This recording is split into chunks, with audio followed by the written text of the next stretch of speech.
મારું નામ વિપુલ પંડ્યા છે। અમે આજે અમારા સંગઠન જે છે સ્કૂલ વાહન તાલુકા એસોસિએશન એના તરફથી અમે અહીંયા કને સાહેબને મળવા આવ્યા હતા। જે અત્યારે ચેકિંગની બધી ચાલુ હતું એ સંદર્ભે સાહેબને મળ્યા હતા અને સાહેબે કડકપણે સૂચના તો આપી જ છે કે જે લોકોના ડોક્યુમેન્ટમાં અધૂરા હશે એ તો નહીં જ ચલાવી લેવામાં આવે ને બાળકો પણ આરામથી બેસી શકે એના પ્રમાણે જે કાયદો છે એના પ્રમાણે ચાલવાનું છે। બાકી તો જે અધુરાશ હોય એ તો અમને પણ ખબર જ છે કે પૂરી કરવાની છે, એટલે અમે વહેલી તકે પૂરી કરી લેશું।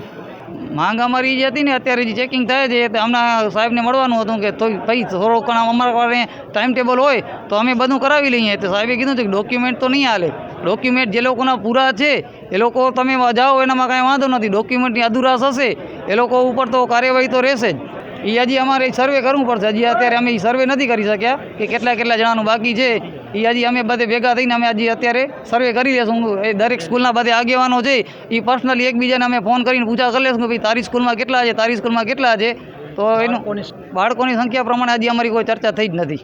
સ્કૂલ વર્ધી વાહન એસોસિએશનના પ્રતિનિધિ આજે આવેલા હતા, તો એમની રજૂઆત એ જ હતી કે અમારે હવે રેગ્યુલર સ્કૂલ વર્ધીના વાહનો ચાલુ થઈ ગયા છે, હવે સ્કૂલ ચાલુ થઈ એટલે એમાં મેન એમને એ જ સમજણ આપી છે કે ભાઈ તમારે જે ડોક્યુમેન્ટ્સ, જે વાહનના ડોક્યુમેન્ટ્સ છે, ફિટનેસ, પરમિટ, ઇન્સ્યોરન્સ, પીયુસી, એ તમામ જે ડોક્યુમેન્ટ્સ રાખવાના છે ફિટનેસ રિલેટેડ એ બધા જ એમને જલ્દીથી એમને કરાવી લેવાની સૂચના આપી છે। અને રોડ ઉપર તો જે વાહન ફરે એના ડોક્યુમેન્ટ તો ઓકે હોય તો જ ફરે એવું સ્પષ્ટ સૂચના આપેલી છે।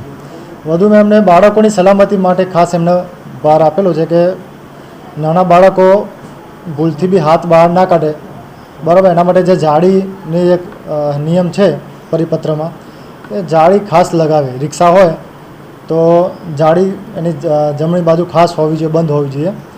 અને એમાં જે ફાયર એક્સટિંગ્વિશર, પછી ફર્સ્ટ એડ કિટ અને એમની જે સિટિંગ કેપેસિટી મુજબ કેટલી ક્ષમતામાં બાળકો બેસાડી શકે એની બેઝિક સમજ આપેલી છે। અને ખાસ એમને કીધું છે કે વાહનો તમે તમારું કામ જે છે જેમ નિયમ મુજબ જ છે એ ચાલુ કરી જ નાખો, એમાં કોઈ પ્રશ્ન નથી। જે નિયમ વિરુદ્ધ છે એમના ઉપર જ કાર્યવાહી કરવામાં આવે છે, એ ખાસ એમને સમજણ આપેલી છે। સ્કૂલ રિક્ષા, તો રિક્ષામાં કેવું છે કે 12 વર્ષથી ઓછી ઉંમરના બાળકો હોય ને તો 6 બાળકો બેસી શકે, 12 વર્ષથી વધુ ઉંમરના હોય તો 3 જ બેસી શકે। જે કહેવાય ને તમામ પ્રકારનું ચેકિંગ ચાલુ જ છે, બરાબર।